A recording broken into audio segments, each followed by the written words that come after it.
Welcome back, everybody, to a live edition of the Junkyard Dawgcast. I'm your host, Jordan Hill. Got the whole crew with us, Ben Wolk and Kipp Adams here, coming to you from the field at Mercedes-Benz Stadium, where we just watched the Georgia Bulldogs take care of business once again, guys. 34-3 victory over Clemson. Not the prettiest game in the world. A game where it seemed like it took Georgia a little while to get going, but once they got going, things went really well. So we're going to break this thing down. Apologies if you can hear the mowers. They are getting this field ready for the Atlanta Falcons, but definitely a fun experience being back in Atlanta, and definitely a more entertaining and more enjoyable experience for the Georgia Bulldogs compared to the last trip. Now, Ben, I'm going to start with you, and we'll dive into some of the specifics. But what was the biggest thing that stood out to you, your big takeaway from what you saw from the Saturday? I think the biggest takeaway's got to be just the second half response. I mean, you saw that first half. I think there was some nervous energy, probably in the locker room, probably outside of the locker room. Just it looked like the 2021 Clemson game. Nobody could get into the end zone. Georgia couldn't really move the ball. They could move the ball a little bit better than Clemson could, but it just felt like it was going to be one of those drag them out slugfests. And then Georgia goes into the halftime locker room and comes out, and I think that first offensive possession that Georgia had in the second half really established what I think everybody probably wanted to see in the first half, and that was you're getting the ball to your playmakers, you're moving quick. It looked like a Georgia offense. It looked like Carson Beck was in full control of everything. And so I think that first drive of the second half to me was really what showed, all right, this is who the 2024 Georgia football team is. And I think you try and wait every year. You try and figure out, you get the identity. I think for Georgia last year, it was probably that second half against South Carolina, and then you really learn, all right, this is a team that can be resilient. You can learn a little bit about. I think that's what happened early in the second half, and then once they got almost over that mental hurdle of getting into the end zone, I think that at that point it was just going to be a boat race. I don't think that Clemson had the bodies to hang up. I think that the depth that Georgia had was too much, and I really just think that for as slow of a start as it was, to come out of this building with a 31-point victory against a top 20 team, it's hard not to come away really, really impressed by this Georgia football team. Didn't hit on one of the big things for me. That start of the second half, as bad as that first half was, 6-0, you lead, you get the ball. And my thought watching this game was, all right, if they struggle on this drive to start in the third quarter, you can panic. It's fair to kind of wonder about what's going to happen. They went right down the field. Colby Young catches that touchdown. They were going to see that quite a bit, that fade and throw it out there to 6'3", 6'4" Colby Young. Let him make a play. He did that. Carson Beck, 278 yards, 2 touchdowns. Had the touchdown throw to Colby Young. Touchdown throw to London Humphreys. Getting all those new guys started and getting them involved very early on. Kipp, I'll turn to you. Let's make sure, too, that the fine folks at home can see your sweet face. What stood out to you about this game, the fact Georgia was able to win this one, get a 34-3 victory? It feels just kind of like what Kirby Smart's built this program, like the whole culture of the program. He talks about resiliency. He talks about composure. I don't think there was a moment in the first half, even when it was, 3-0 and 6-0, where you really felt like Georgia was going to panic. And I think that comes when you have a returning starting quarterback in Carson Beck, which we talked about all offseason, that he always seems as calm and collected as he can be at the quarterback position.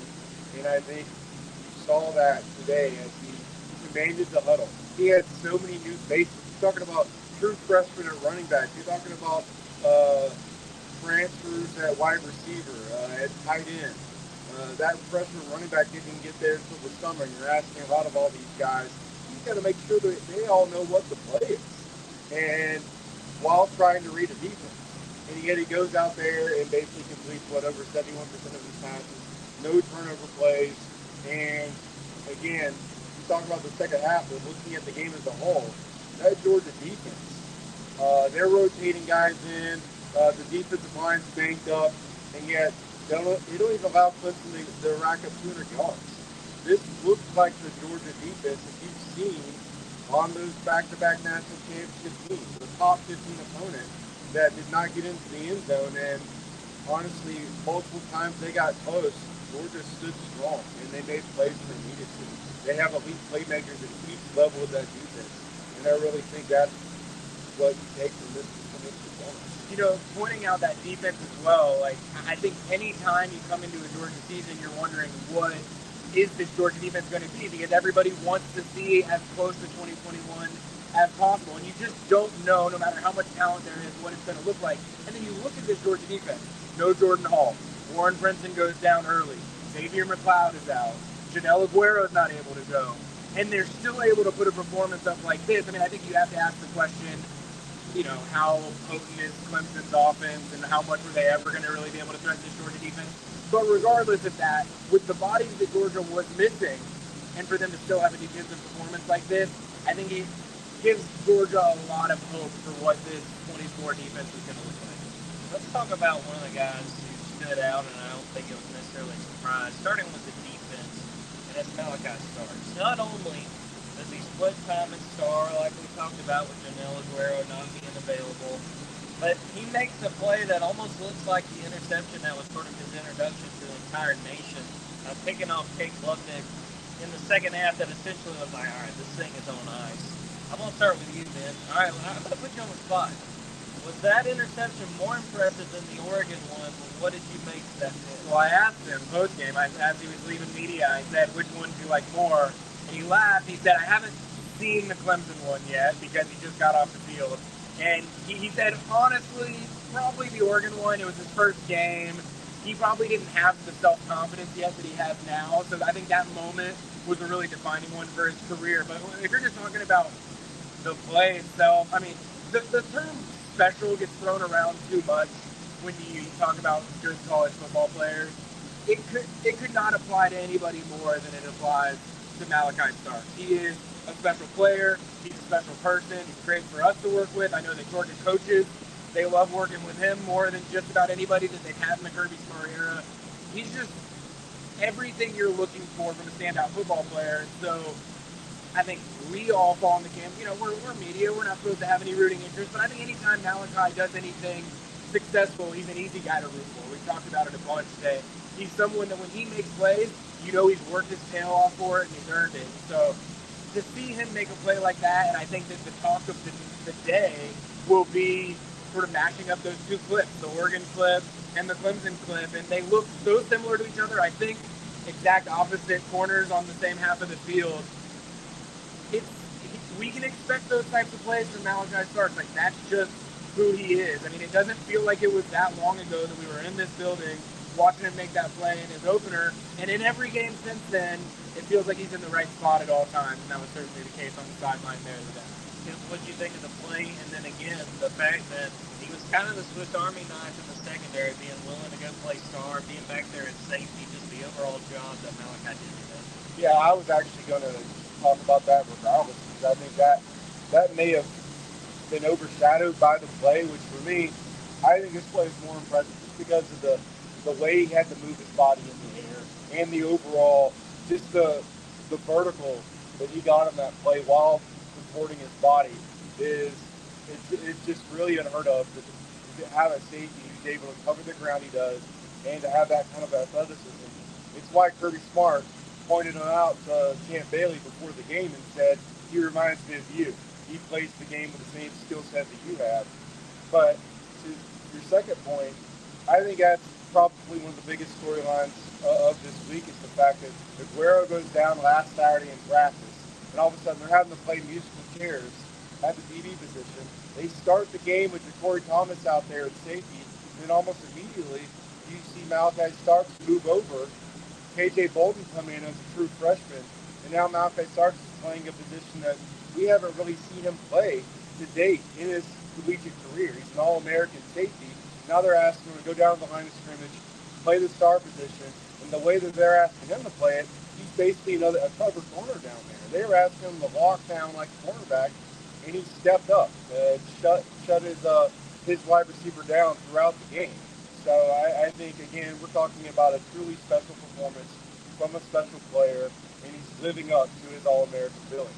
We're going to take a quick break and then come back, and we'll talk a little bit more about the offense and the guys who stood out, and we're going to talk about what we learned about the Bulldogs so far after this game.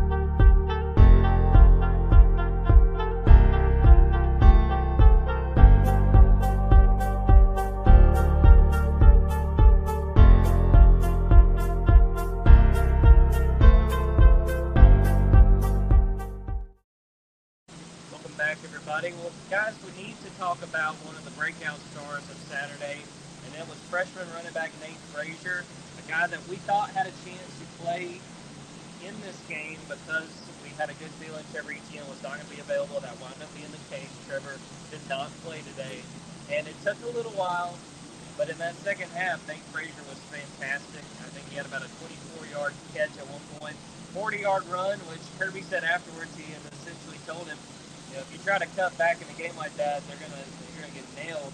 And then he does it in the game, and it's kind of like no, go, go. It looks good when you do it then. I'll start with you, Kipp. What did you think of Nate Frazier? Again, this was his first college game. He winds up with, I believe, about 83 rushing yards, a rushing touchdown. A heck of a debut for a number 3 that, I'm telling you, he looks good in that number 3. Georgia's had some really good running backs for that number. He was the spark that Georgia's offense needed early on. They looked kind of sluggish out there. They weren't really getting any big plays. When he came in, I mean, you just saw the difference in the acceleration, the way he would just take a hole and get vertical, which is or get north. That's exactly what they needed at the running back position at that time.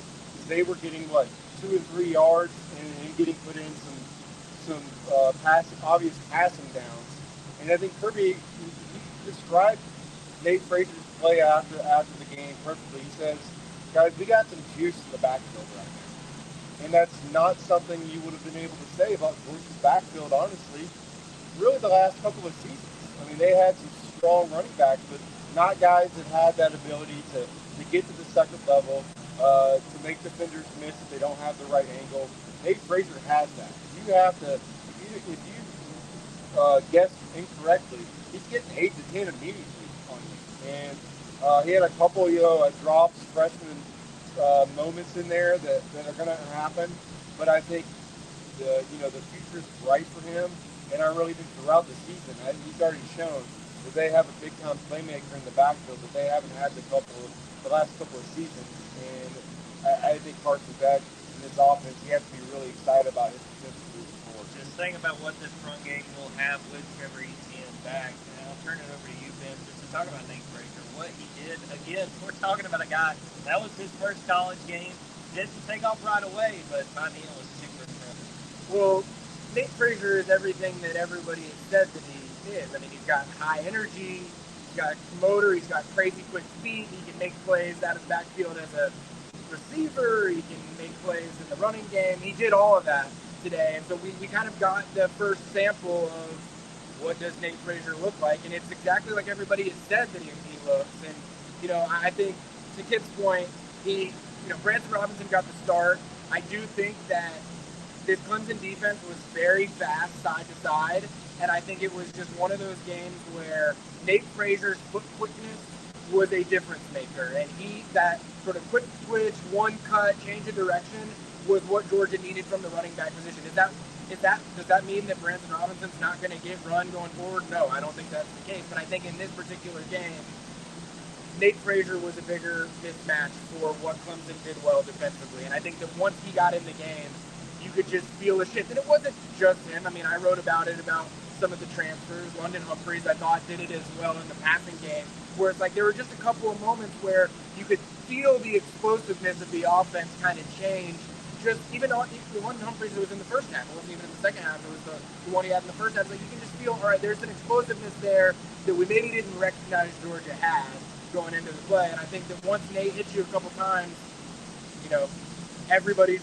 Nick Saban, we weren't watching it, but Nick Saban said on game day this morning, or I'm told, that Nate Frazier was the number 1 running back in the country last cycle. And I think that, Nick Saban knows what he's talking about, but he was made to look really smart here today because Nate Frazier is going to be a guy that makes a lot of plays for Georgia, and he's going to be really, really successful. But, I think that what a lot of people are going to do is say, all right, Nate Frazier was so good. Etienne's coming back. Roger Robinson eventually comes back. The Branson Robinson thing was fun. We got to remember Branson Robinson's been out of football for a year, and I think that the fact that he had to be thrown into a starting role because of Etienne's suspension, whatever Etienne's situation was that held him out of the game today, and then Roger Robinson's injury, I think that it put Branson Robinson in a bad spot to, maybe not look like the guy in running back and Nate Frazier was able to sort of look like the hero at running back today. And I think that, both of those guys are going to have their moments this season. Let's talk about other guys that we felt like stood out, and I'll start with one, is Jalen Walker. And I felt like we saw a little bit more of him. I'd love to see the snap count of what he did today. And we saw him play a little bit more inside linebacker. It felt like last year you mostly saw him coming off the edge. Did a great job of pressuring Kane Klubnik, made some big plays. I'll turn it over to you, Ben. Any other guys that we haven't really talked about that you felt like really stood out? Well, I'll go to my recruiting roots. I mean, it's hard to mention this game without bringing up KJ Bolton. I know that we've already talked about, with Janelle Aguero getting hurt, they had to figure out what they were going to do in the secondary. They decided that the best option was Malachi Starks at star, and then putting Dan Jackson and KJ Bolton at safety. And to have the trust in a guy like KJ Bolton, I mean, he was in there on the first possession of the game. They were sort of moving him around into some different spots. He made some plays in run support. I thought that there was a chance he was going to track down an interception and look a little bit Malachi Starks-like there. But I did ask Malachi about this post-game as well. Just, you've been in these shoes, what it's like to be a freshman safety at Georgia in this building, making plays, and what's it like. And I saw a moment pregame where KJ Bolton and Malachi Starks were walking off the field together, and Malachi put his arm around KJ and started telling him something. I didn't hear what it was, but you could sort of get the gist of Malachi knew that KJ Bolton's moment was coming, and nobody knows what that experience is like more than Malachi Starks. And I think that you saw not a passing of the baton, because Malachi Starks is still going to be a force to be reckoned with this year, but I think that you saw that moment of leadership from Malachi, and it pays off. I mean, KJ Bolton is not short on confidence, but he played like a guy who felt like he was supposed to be there, and that it didn't matter that it was week one of his freshman year. He was going to make plays. And again, I mean, thankfully for him, he did not, that targeting call got overturned, which I think was the right call, but it put him in position to, make some plays all game long. And I thought that was really impressive for a freshman. Don't know if he had the stats, but I like what we saw. Damon Wilson, got to see him sub an outside linebacker. Kipp, anyone else we haven't talked about that you feel like really stood out? I think we saw today a linebacker rotation, specifically inside linebacker, that was reminiscent of 2021. I mean, we're talking about, remember that group, they were rolling out like Channing Tindall was coming off the bench. He never even started a single game at Georgia. And you had Clay Walker out there. You had Nakobe Dean. You had an elite group, trio out there. And the rotation, I thought they did a great job with. You had C.J. Allen in there to begin with. Raylan Wilson is in there as well. Then you're bringing in Jalen Walker. I just think those three guys right now are kind of a step above as far as just tracking the football and taking great angles to the football. You saw C.J. Allen more comfortable. He had the whole offseason. He wasn't just thrown into the fire halfway through his freshman season. He was able to actually go out there and play fast, and I think it showed. It gave Clemson a lot of issues. I think early on, Georgia's defense knew exactly what they were going up against in Clemson, and they were able to just pin their ears back and make them as predictable as possible. And I think it probably played a little bit into Clemson's hands that Georgia probably knew that Clemson wasn't going to be able to find the end zone and have a lot of offensive success. It may have played it a little safe on offense in the first half, just because they knew we know on defense we are going to be able to dictate what Clemson's able to do. They're going to be able to stop drives. I think it all really comes to that linebacker trio and the fact that they are really comfortable just calling the defense and calling plays that utilize all three of their unique skill sets. I know we saw a lot of Raylan Wilson, that was for sure. Kipp, I want to make sure you had a chance to go listen to Kirby Smart, Carson Beck, I think Jalen Walker as well. Did anything stand out to you from what they had to say about this game and what they accomplished today? I think Carson Beck, talking about what he was doing with a lot of new faces in the role that he has put himself in as a returning starting quarterback, he made it known that he is being a more vocal presence in the huddle, in the locker room, and telling all of these guys, if you're not sure about something, come to me, because I'm going to take care of what I need to take care of, but I can also help you because I have a grasp of this offense. And that sounded like a very confident quarterback. He said he knows exactly what Georgia's wanting to do offensively, and the fact that they haven't really had a chance to implement Colby Young into the offense. I think Carson and Kirby both said he's been banged up, throughout camp, so they haven't really gotten the reps they needed to, but they've made it very clear that they are going to need more from him this season if they want to accomplish their goals offensively. want to make sure too, what were the injury updates? Warren Brinson, Michael Williams, both guys that went down. What did Kirby have to say on both of them? He called them, both. Initially, he called them both ankle injuries, and then kind of corrected himself and said that for Warren Brinson, it was a contusion above the ankle. He got stepped on in the game and didn't go into anything else as far as his availability, but didn't sound serious. Michael Williams, the X-rays were negative. And Kirby wanted to point out that he's had negative X-rays before, only to find something else. Once they get in there and do an MRI, things like that. So he wants to get back and to Athens to do further testing on him because that low block during the game took him out. And I don't think we didn't see him come back in the game, and he was having a big impact as well, making his presence known with a couple tackles for loss. So they're not going to specifically need Michael Williams this week, so to speak, but they definitely want to get good news on that. So we'll keep you guys updated with the latest on Michael Williams. Definitely, and it was a shame the play right before he got hurt. He had a big tackle for loss, and I was like, all right, here comes number 13, and just a bad break, got hit low, running back trying to pick him up. Definitely hoping he's able to come back sooner rather than later. Before we get out of here, guys, I want to plug what we are going to start doing after every game. We're going to have a story where we talk about one thing that we learned out of each game, and I'll start with mine, and then each of you guys will get a chance. The thing I learned from this Clemson game is that Carson Beck was a lot more comfortable with being able to take off his run. We saw a lot of that, especially early when things weren't really clicking. You saw him break off a really impressive run early in this game. I think that's a really good sign just for Carson. One, just showing how his awareness is, but two, he's an athletic guy. He can move. I thought he showed that today. Obviously, you don't want to break that out a ton, but that gave me the confidence that he feels comfortable doing that. He made some plays today. I think that's a good sign for going forward. Ben, was there anything you feel like immediately jumps out to you as something you would say you learned about this team after week?